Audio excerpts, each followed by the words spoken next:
Rithu small kitchen വേൾഡിലേക്ക് എല്ലാവർക്കും സ്വാഗതം. എന്തൊക്കെയുണ്ട് വിശേഷങ്ങൾ? എല്ലാവർക്കും സുഖമാണോ?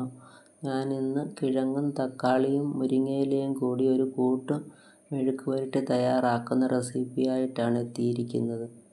ഈ മെഴുക്ക് പുരട്ടി തയ്യാറാക്കുന്നതിന് 4 ഉരുളക്കിഴങ്ങാണ് ഞാൻ എടുത്തിരിക്കുന്നത്. അതിൻ്റെ തൊലി ബുദ്ധിമുട്ട് കൂടാതെ നീക്കം ചെയ്യുന്നതിന് വേണ്ടി വെള്ളത്തിൽ കുതിരാൻ വച്ചിരിക്കുകയാണ്. ഇനി നമുക്ക് അത് തൊലി കളഞ്ഞ് കഴുകി വൃത്തിയാക്കി കഷണങ്ങളാക്കി കൊണ്ടുവരാം.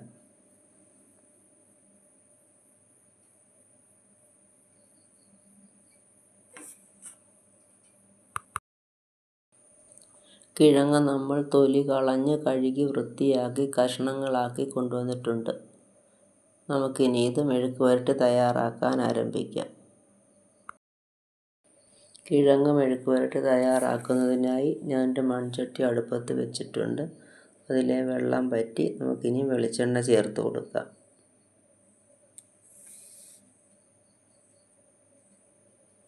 ഞാൻ 1.5 ടേബിൾ സ്പൂൺ വെളിച്ചെണ്ണയാണ് ചേർത്ത് കൊടുത്തത്. ഇനി വെളിച്ചെണ്ണ നന്നായി തിളയ്ക്കുമ്പോൾ നമുക്കതിലേക്ക് ഇഞ്ചി, കുരുമുളക്, വെളുത്തുള്ളി നന്നായി ചതച്ചത് ചേർത്ത് കൊടുക്കാം.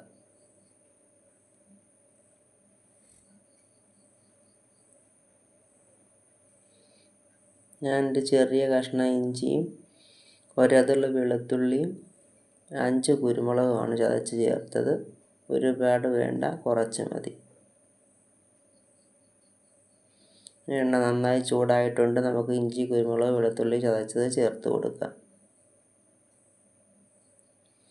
ഇനി നമുക്കിതിൻ്റെ പച്ചമണം മാറുന്നിടം വരെ ഒന്ന് ഇളക്കി കൊടുക്കാം.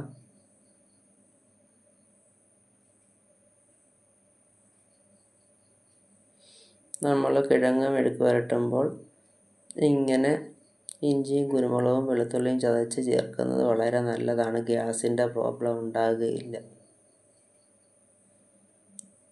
കിഴങ്ങിന് നല്ലൊരു ടേസ്റ്റും കിട്ടും. ഇപ്പോൾ ഇതിൻ്റെ പച്ചമണം മാറി വന്നിട്ടുണ്ട്. നമുക്കിനി ഇതിലേക്ക് സവാള ചേർത്ത് കൊടുക്കാം. ഇനി സവാള പെട്ടെന്നൊന്ന് വഴണ്ടി കിട്ടുന്നതിന് വേണ്ടി അല്പം ഉപ്പ് കൂടെ ചേർത്ത് കൊടുക്കുക.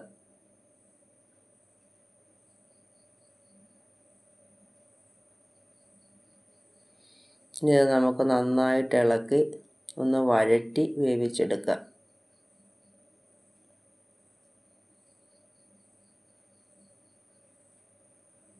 നന്നായി വഴണ്ട് വെന്ത് വന്നാൽ മതി, ബ്രൗൺ നിറം ആകേണ്ട.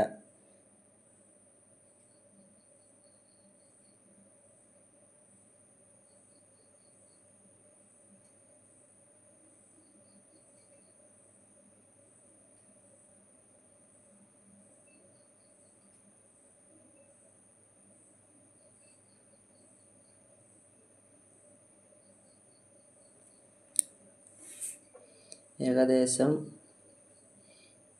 വെന്ത് വരാറായിട്ടുണ്ട്. ഏകദേശം വഴണ്ട് വന്നിട്ടുണ്ട്. ഇനി നമുക്കിത് അടച്ച് വെച്ചൊന്ന് വേവിച്ചെടുക്കാം. സവാള വെന്ത് വഴണ്ട് വന്നിട്ടുണ്ട്. ഇനി നമുക്കിതിലേക്ക് മെഴുക്ക് പുരട്ടിക്ക് ആവശ്യമായ പൊടികൾ ചേർത്ത് കൊടുക്കാം. ഞാൻ ഒരു 1/4 ടീസ്പൂൺ മഞ്ഞൾപ്പൊടി ചേർത്ത് കൊടുത്തു. ഇനി നമുക്കതിലേക്ക് ഒരു 1/4 ടീസ്പൂൺ മുളക് പൊടി കൂടി ചേർത്ത് കൊടുക്കാം. ഇനി ഇതിൻ്റെ പച്ചമണം മാറുന്നതിന് വേണ്ടി നന്നായിട്ടൊന്ന് ഇളക്കി കൊടുക്കാം.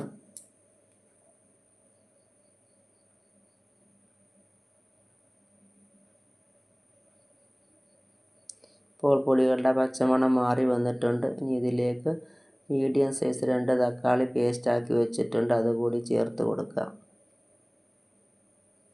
ഇനി അതിൻ്റെ പച്ചമണം മാറുന്നിടം വരെ നന്നായിട്ട് ഇളക്കി കൊടുക്കാം.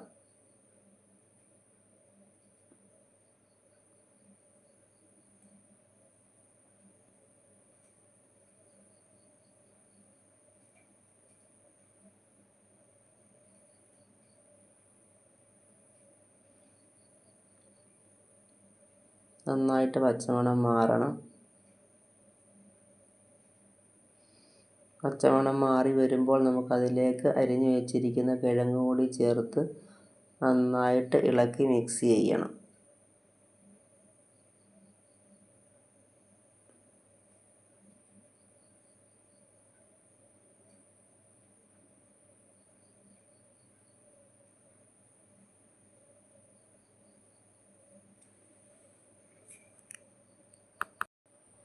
ഇപ്പോൾ തക്കാളി പേസ്റ്റിൻ്റെയും പച്ചമണം മാറി വന്നിട്ടുണ്ട്.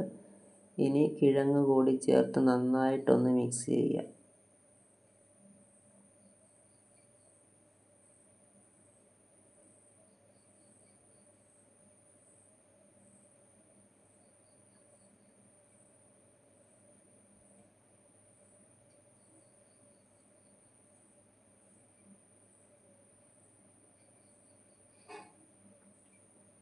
കിഴങ്ങ് കൂടെ നന്നായിട്ടൊന്ന് വഴണ്ട് വരുന്നിടം വരെ നമ്മൾ ഇളക്കി കൊടുക്കണം.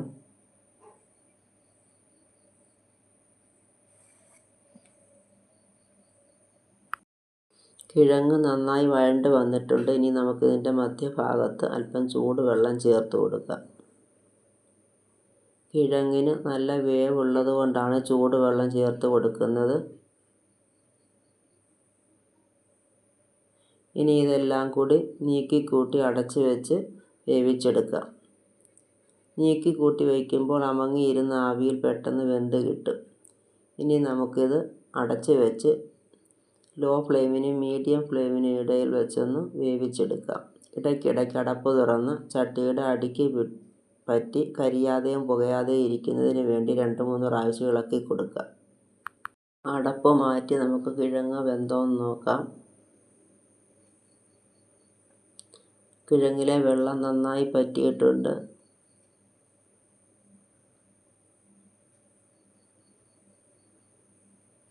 ഞാൻ 2-3 പ്രാവശ്യം അടപ്പ് മാറ്റി ഇളക്കി കൊടുത്തിരുന്നു.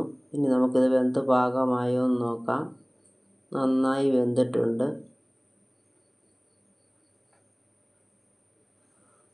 ഇനി നമുക്കിതിലേക്ക് വൈറ്റമിൻ എയും നാരുകളും ധാരാളം അടങ്ങിയിട്ടുള്ള മുരിങ്ങയില കൂടി ചേർത്ത് നന്നായിട്ടൊന്ന് ഇളക്കി കൊടുക്കാം. ചില കുട്ടികൾ കിഴങ്ങ് നന്നായി കഴിക്കും, എന്നാൽ കൂടുതൽ ഔഷധ ഗുണമുള്ള മുരിങ്ങയില കഴിക്കുകയില്ല. അങ്ങനെയുള്ള കുട്ടികൾക്ക് ഈ രീതിയിലൊക്കെ നമുക്ക് മുരിങ്ങയില കൊടുക്കാൻ സാധിക്കും. ഇനി നമുക്കിത് എല്ലാം കൂടെ നീക്കിക്കൂട്ടി ഒന്ന് അടച്ച് വയ്ക്കാം.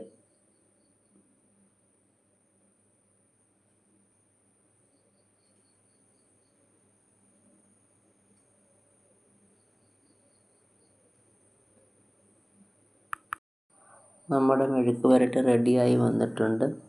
ഒരു നുള്ളു ഉപ്പിൻ്റെ കുറവുണ്ട്, അതുകൂടി ചേർത്ത് നമുക്ക് ഇളക്കി കൊടുക്കാം. മുരിങ്ങയില ഇതിനകത്ത് നന്നായി വാടി വഴണ്ട് വന്നിട്ടുണ്ട്. ഇനി നമുക്കിതിൻ്റെ ടേസ്റ്റ് ഒന്ന് നോക്കാം.